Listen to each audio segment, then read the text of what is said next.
नमस्कार, मैं Sindhu Manish triple S astro में आपका स्वागत करता हूं। आज हम लोग चैप्टर 33 की बात करेंगे। इसके पूर्व हम लोग राशियों के संदर्भ में पूरी तरह से समझ चुके हैं और क्या होता है, कैसे होता है, सब कुछ मैं समझा चुका हूं। आज हम लोग भाव के बारे में समझेंगे कि पहला भाव कौन होता है, दूसरा भाव कौन सा होता है।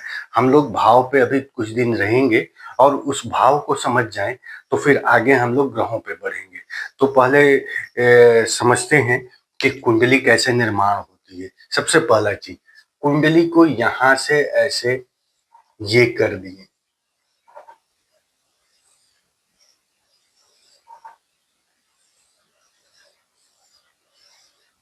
कुंडली निर्माण करना आप लोग को समझ में आ गया होगा, क्योंकि पीछे भी मैंने बता चुके हैं कि आपको कुंडली कैसे निर्माण होता है। ये पूरे ब्रह्मांड का एक स्थिर चित्र है जिससे आप समझ सकते हैं। 360 डिग्री का है। अभी मैं थोड़ी देर में बताता हूँ। सबसे पहले समझ लेते हैं कि ये भाव है, ठीक है। अब प्रथम भाव कौन है? तो प्रथम भाव ये है, प्रथम भाव, ठीक है, जिसको फर्स्ट कहेंगे, ठीक है। ये फिक्स्ड है, ये कहीं नहीं परिवर्तित होगा। हम एंटी क्लॉकवाइज चलेंगे। सेकंड भाव ये हुआ, थर्ड ये हुआ, इसको भाव भी कहेंगे या हाउस भी कहेंगे। चौथा ये हुआ, पांचवा ये हुआ, छठा ये हुआ, सातवां ये हुआ, आठवां भाव ये हुआ, नौवां भाव ये हुआ, 10वां ये हुआ, 11वां भाव ये हुआ और 12वां भाव ये हुआ। हमने भावों को लिख दिया है, लेकिन पहला भाव हमेशा यही रहेगा, ये चेंज नहीं होगा। और आपको ये कुंडली में लिख के भी नहीं आएगा कि पहला भाव ये, दूसरा भाव ये। आपको खुद समझ लेना है कि पहला भाव ये तो दूसरा भाव ये, दूसरा भाव तो तीसरा भाव, तीसरा भाव तो चौथा भाव, पांचवा भाव, छठा भाव, सातवां भाव, आठवां भाव, नौवां भाव, 10वां भाव, 11वां भाव, 12वां भाव। ये 12 भाव होते हैं, ठीक है। ये 12 ही भाव हैं और ये फिक्स्ड रहेगा। मैं फिर बता रहा हूं, ये फिक्स्ड रहेगा, इसमें कोई स्थान परिवर्तन नहीं होगा। एंटी क्लॉकवाइज ही चलेगा, ये क्लॉकवाइज नहीं चलेगा, ठीक है। ये एंटी क्लॉकवाइज चलेगा और क्लॉकवाइज बिल्कुल नहीं चलेगा। जब भी चलना है तो ऐसे ही ग्रह चलेंगे जो भी है। और भाव पे लिखे हुए नंबर वो कभी नहीं दिखाए जाएंगे, ये आपको याद करना है। याद क्या करना है? पहला भाव ये है तो वहां से गिनती गिन लीजिए कि कौन सा भाव है। आज आप जाइएगा घर पर तो प्रैक्टिस जरूर कीजिएगा कि इस भावों को समझने के लिए। अब मैं समझाता हूं। प्रथम भाव को हम लोग तन भाव कहते हैं। ये हमारा शरीर है, ठीक है। हमारी बात जब भी होगी तो प्रथम भाव से होगी। जब भी हमारे स्वयं की बात होगी तो हमारी जो है प्रथम भाव से बात होगी। ये धन भाव है। धन की बात जब भी होगी तो यहां से होगी, इस घर से होगी। हालांकि इसमें और भी बहुत कुछ ऐड करना है, लेकिन पहले एक चीज को समझ लीजिए, ठीक है। अब धन के भाव के मालिक को धनेश कहेंगे। लग्न है ये तो लग्न के भाव के मालिक को लग्नेश कहेंगे। पराक्रम के लॉर्ड को पराक्रमेश कहेंगे। सुख के लॉर्ड को सुखेश कहेंगे। अभी मैं समझाता हूं। ये पराक्रम भाव है, ठीक है। यहां से पराक्रम की बात होगी, आपके बल की बात होगी, आपका सुख की बात होगी। यहां से सुख की बात होगी। जब भी आपके जीवन में सुख देखा जाएगा तो इस भाव को जरूर देखा जाएगा, ठीक है। ये पंचम भाव है। पंचम भाव प्रेम का है।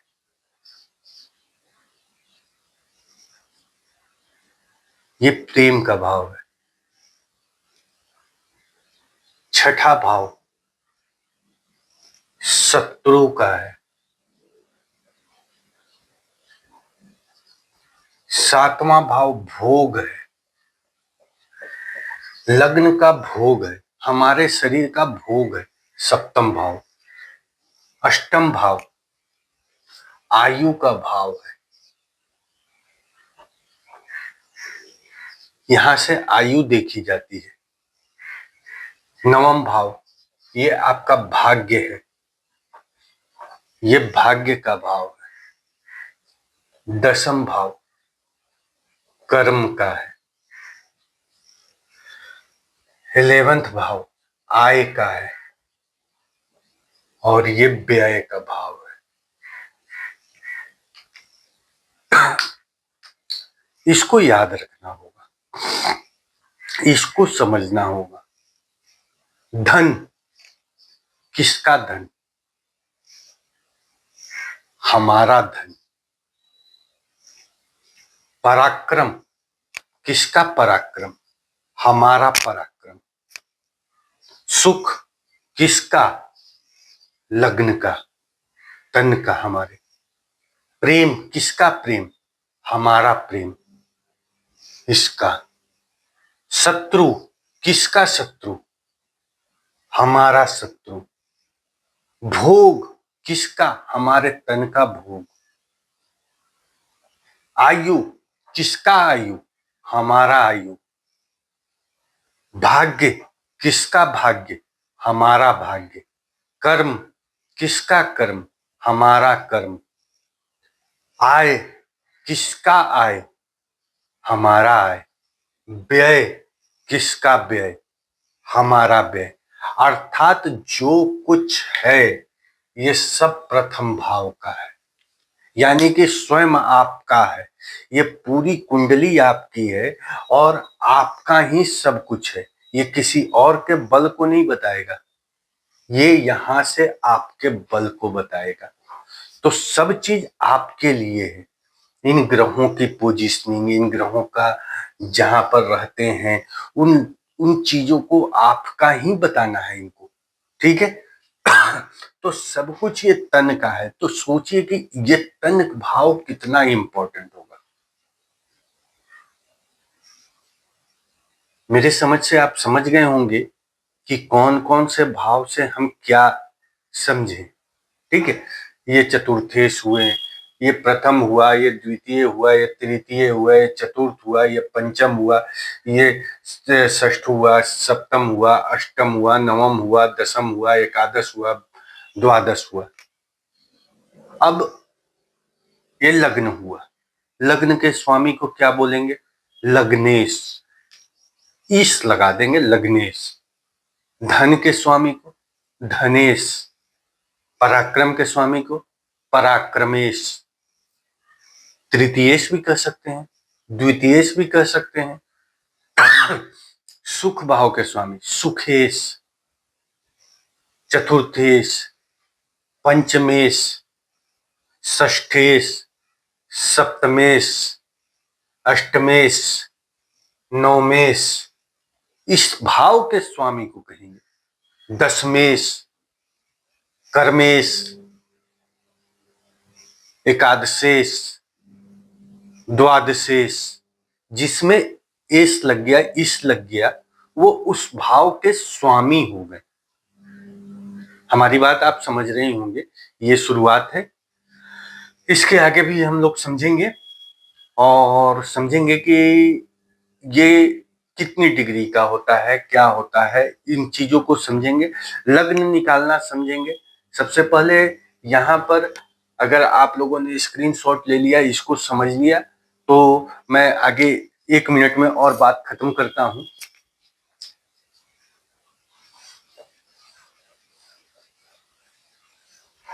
पहले भी मैं पढ़ा चुका हूं और फिर से पढ़ा रहा हूं ये चीज। ये हमारा भचक्र है, पूरे ब्रह्मांड का एक स्थिर चित्र है।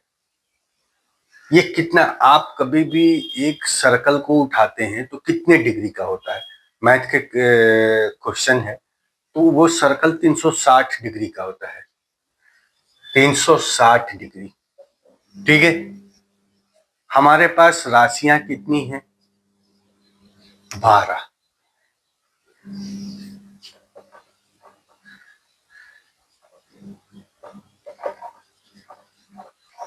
एक राशि का मान कितना होगा?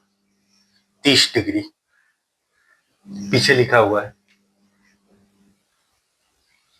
30 इंटू 12 करेंगे तो 360 डिग्री। क्लियर है? अब क्या है, हम इस ब्रह्मांड को राशियों में बांट देते हैं स्थान से।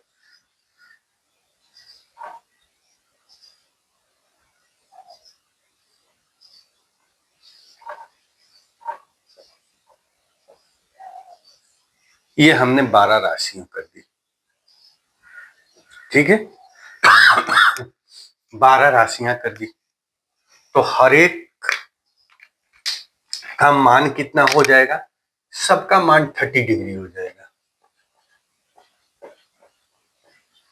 समझने की कोशिश कीजिएगा, यहाँ पर मैथ का कैलकुलेशन है, कोई दिक्कत नहीं है। 30 डिग्री,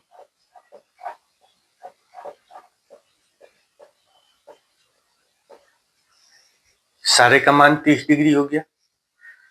हमारे पास कुंडली में ये भाव कितने हैं? 12। 1 2 3 4 5 6 7 8 9 10 11 12। ठीक है, ये 12 भाव हैं। ठीक है, ये मेष राशि है, ये वृष, ये मिथुन, ये कर्क, ये सिंह, ये कन्या, ये तुला, ये वृश्चिक, ये धनु, ये मकर, ये कुंभ, ये मीन। यानी कि 12 राशियों में हम हर एक को 30 डिग्री दे दिए। मेरी बात समझ रहे होंगे? तो अब हमको किसी भी राशि का मान जो है वो 30 डिग्री का हो गया, नो डाउट, यहाँ पे कोई दिक्कत नहीं है, क्योंकि 360 से अगर हम 12 से डिवाइड करेंगे तो हर एक राशि जो है 30 डिग्री का होगा। ठीक है, अब हम इसको छोटा करते हैं। जब सारे का मान एक बराबर है तो इन चीजों को यहां समझिएगा।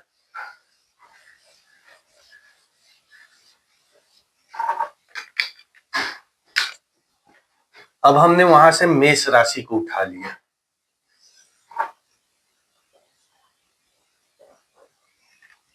मेष राशि को उठा लिया। ठीक है, ये मेष राशि है,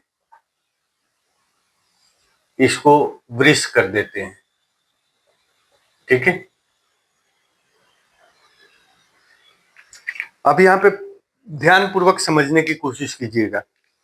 जब ये मेष राशि है तो कोई भी ग्रह जब एंटर करेगा इसमें, ठीक है, तो वो चलेगा इस ग्रह में। तो कितना डिग्री इसका चला?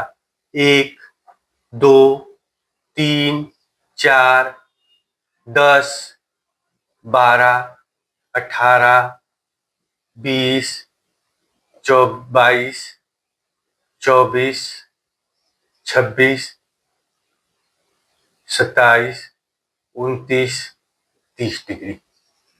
ठीक है, समझने का प्रयास कीजिएगा, नंबरिंग से नहीं दिया, लेकिन समझने का प्रयास कीजिए।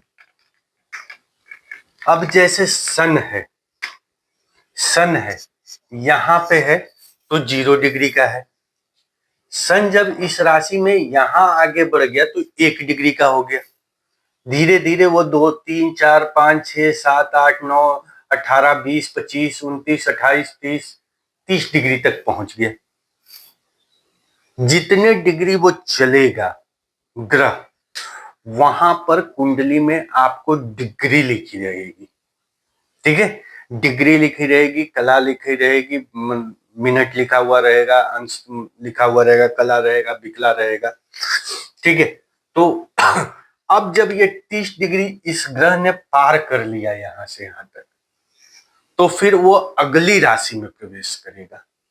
ठीक है, ये अगली राशि में प्रवेश करेगा, फिर ये 1 से लेकर 30 तक जाएगा। इसी तरह से फिर वो पूरा का पूरा ये चक्र, जैसे ये समझिए ये मेष राशि है, तो यहां से ग्रह ने चला यहां पे पहुंचा। ठीक है, अब ये पहुंचा तो यहां से अब जो है वो दूसरी राशि में एंटर करेगा। तो ये डिग्री का बहुत महत्व है, इसलिए याद रखिएगा, ये डिग्री का बहुत महत्व है। इसलिए मैंने समझाने का प्रयास किया कि हर ग्रह जो चलेगा, जिस राशि में चलेगा, उसमें वो डिग्री बहुत इंपॉर्टेंट है, कितने डिग्री तक चला। अगर शुरुआत में रहा, एक चीज और समझिएगा, अगर यहां रहा तो पूरे जगह पे तो असर नहीं छोड़ पाएगा। जब ये बीच में रहेगा तो इधर भी असर छोड़ेगा और इधर भी असर छोड़ेगा। ठीक है, तो ये डिग्री बहुत इंपॉर्टेंट है। तो इस डिग्री को आप समझने का प्रयास कीजिएगा। मेरे समझ से आप समझ गए होंगे, कोई भी ग्रह किसी भी राशि में इसी तरह से चलता है। ठीक है, अब वो चलने की नियति है।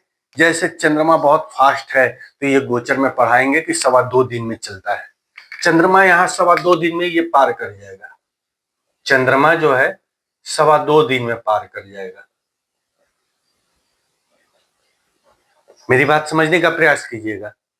अब शनि है, सेम डिस्टेंस को पार करने में 2.5 साल लगाता है।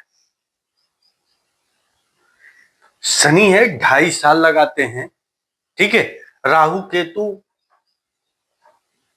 1.5 साल लगाते हैं।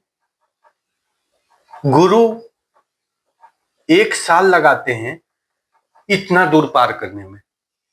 सूर्य 30 दिन लगाते हैं। तो वो ग्रहों के स्पीड पे मतलब डिपेंड करेगा। हम आपको बताएंगे, इसके बारे में पूरी डिटेल बताएंगे। लेकिन मेरे समझ से आप इतना तो समझ गए होंगे कि एक राशि को पार करने में ग्रहों की डिग्री को बहुत इंपॉर्टेंट दिया जाता है, क्योंकि राशियों को जो क्रॉस कर रहे हैं तो वो राशियों में डिग्री का इंपॉर्टेंस है। तो डिग्री क्यों इंपॉर्टेंस है? तो इसलिए इंपॉर्टेंट है कि वो कितना असर छोड़ेगा। तो डिग्री को भी समझना बहुत जरूरी है। ठीक है, तो ये हमारी कुंडली का है। तो आप अपनी कुंडली खोलिएगा, किसी भी कुंडली को खोलिएगा तो आपको स्पष्ट लिखा हुआ मिल जाएगा कि इतने डिग्री का है, यानी कि उतने डिग्री का है, मतलब ग्रह उतना डिग्री चल चुके हैं।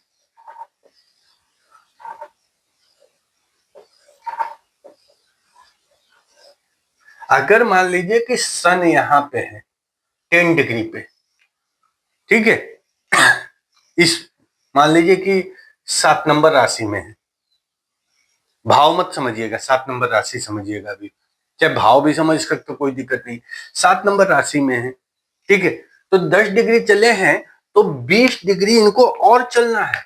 ये 10 डिग्री जैसे यहां से यहां तक का डिस्टेंस है, तो यहां से यहां तक 10 डिग्री तक चल चुके हैं, लेकिन अभी ये जो सफर है इनका शेष बचा हुआ है।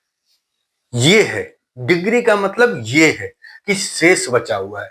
अगर यही 20 डिग्री चले रहते तो यहां तक सफर हो जाता, ये 28 डिग्री चलते तो यहां तक सफर हो जाता, अगर 29 डिग्री चलते तो यहां तक सफर हो जाता, और फिर अगली राशि में जाने को यहां से यहां तैयार होते।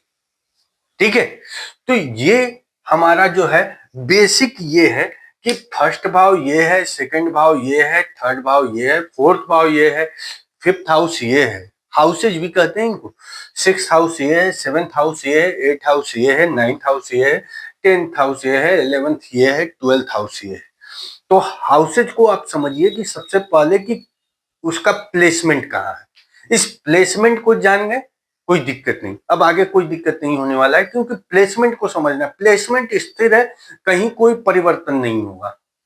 ठीक है, प्रथम भाव कोई प्रॉब्लम नहीं, कुंडली में किसी की भी कुंडली खोल लीजिए, प्रथम भाव यही रहेगा। ठीक है, किसी के कुंडली में खोलिए, सप्तम भाव यही रहेगा, यही रहेगा। वहां पे क्या अंक लिखा हुआ है, क्या नंबर लिखा हुआ है, उस नंबर पे मत जाइए, सप्तम भाव यही रहेगा।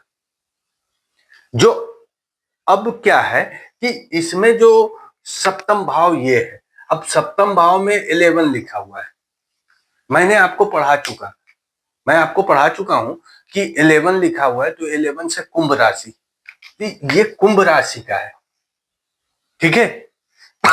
ये कुंभ राशि का है।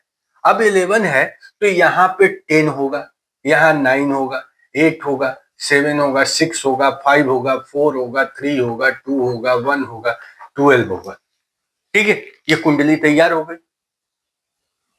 हमको लग्न मिल गया, हमको लग्न स्पष्ट हो गया, तो फिर हमको कुंडली बनाने में कोई दिक्कत नहीं है। हमको लग्न स्पष्ट हो गया कि भैया लग्न क्या है, लग्न 12 राशियों में से लग्न है, ठीक है। अब लग्न स्पष्ट हो गया, अगर हमको दो वृष लग्न स्पष्ट हो गया, तो हम 2, 3, 4, 5, 6, 7, 8, 9, 10, 11, 12, 1 हो गया क्लियर। हमको लग्न स्पष्ट हो गया 5, मतलब सिंह राशि का, तो 6, 7, 8, 9, 10, 11, 12, 1, 2, 3, 4। अगली कड़ी में मैं आपको लग्न निकालना मौखिक रूप से सिखाऊंगा कि कैसे लग्न निकालते हैं। लेकिन पहले इस वीडियो को देखने के बाद, इस वीडियो को समझने के बाद कि प्रथम भाव क्या है, हम लग्न क्यों मतलब इम्पोर्टेंस है।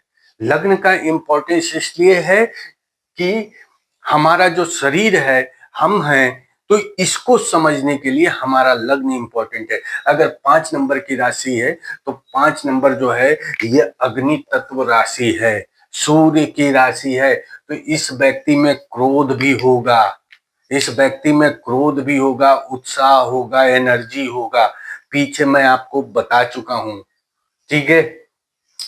तो इन चीजों को समझना होगा। अब मैं बार बार रिपीट नहीं करूंगा पीछे जाके कि 4 नंबर के लग्न में होगा तो क्या होगा। आप पीछे का वीडियो देखिए ना, पीछे की वीडियो देखिए। अब क्या है, लग्न कोई भी हो सकता है, 12 राशि में से 12 राशि हो सकता है। 1 नंबर का लग्न हो सकता है, 2 नंबर का हो सकता है, 3 नंबर का हो सकता है, 4 नंबर का हो सकता है, 5 नंबर का हो सकता है, 6 नंबर का, इसी तरह से 12 नंबर तक की राशि का लग्न हो सकता है। अब 12 नंबर की राशि, बस एक लग्न पकड़ा गया, लग्न पकड़ा गया 8 नंबर, तो अगला यहाँ पे बैठा दीजिए कुंडली में। 8 नंबर ये हो गया, तो 9 number, 10 number, 11 number, 12 number, 1 number, 2 number, 3 number, 4 number, 5 number, 6 number, 7 number. अगली कड़ी में मिलते हैं, लग्न निकालने का तरीका सीखते हैं, जो लग्न को समझने के लिए, क्योंकि आपको अभी तक नहीं समझ पाए होंगे कि लग्न कैसे निकलता है, लग्न ही क्यों।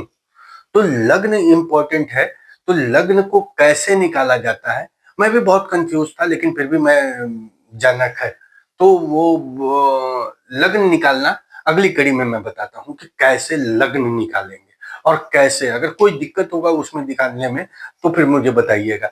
एक पर्टिकुलर एक जगह पे पहुंच जाइएगा जहां लग्न है, कौन सा लग्न हो सकता है ये आप बिल्कुल निकालिएगा। ऐसे तो सटीक गणना के लिए तो आप तो सॉफ्टवेयर देख ही लीजिएगा, लेकिन हम बाई हैंड आपको, अगर आज 2 बज रहा है तो 2 बजे कितने कौन सा लग्न होगा ये भी आप अपने हाथ से कैलकुलेट कर सकते हैं।